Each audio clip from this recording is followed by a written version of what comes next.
এই কথাটা আপনার জীবনটারে অনেক বদলাই দিব। জীবনে অনেক সময় মানুষ আপনাকে বলবে তুমি পারবে না, কিন্তু মনে রাখবেন ভাই, পৃথিবীর বেশিরভাগ সফল মানুষ শুরুতে ঠিক এই কথাটাই শুনেছিল। So minded bro.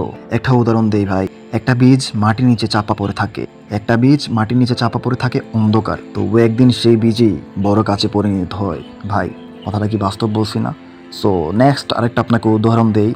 আপনার জীবনও ঠিক তেমন। আজ যদি আপনার সময় খারাপ হয়, তার মানে এই না যে ভবিষ্যৎ খারাপ হবে। আপনার জীবনটা ভাই এখন হয়তো ওরকম আপনার মনের মতো আপনি ইমপ্রুভ করতে পারেন নাই। সো হতাশ হওয়ার কিছু নাই ভাই। আপনার স্বপ্ন, আপনার ড্রিম যেটা, উইশ যেটা, এটার পিছনে লেগে থাকেন ভাই, একদিন একদিন সফলতা আসবে। আপনার জীবন ঠিক তেমন। আজ যদি আপনার সময়টা খারাপ হয়, তার মানে এই না যে ভাই ভবিষ্যৎও খারাপ হবে। অবশ্য ভবিষ্যৎ চেঞ্জ হবে। আপনি লেগে থাকেন, নিজের উপর বিশ্বাস রাখুন, প্রতিদিন একটু একটু করে এগিয়ে যান। যেটা করতেছেন ভাই, এটা কন্টিনিউ চালিয়ে যান। হয়তো আজ কেউ আপনাকে চেনে না, কিন্তু একদিন আপনার সফলতাই সবার উত্তর হয়ে দাঁড়াবে।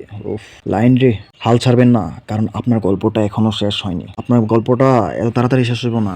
লাইফ সেটেল করবেন, ঠিক আছে? নিজের পায়ে দাঁড়াবেন, দেন বিয়ে শাদী করবেন, বাচ্চা কাচ্চা, সুন্দর একটা লাইফ সেটেল করে দিবেন, দেন হচ্ছে বুড়ো হবেন, দেন হচ্ছে মরবেন।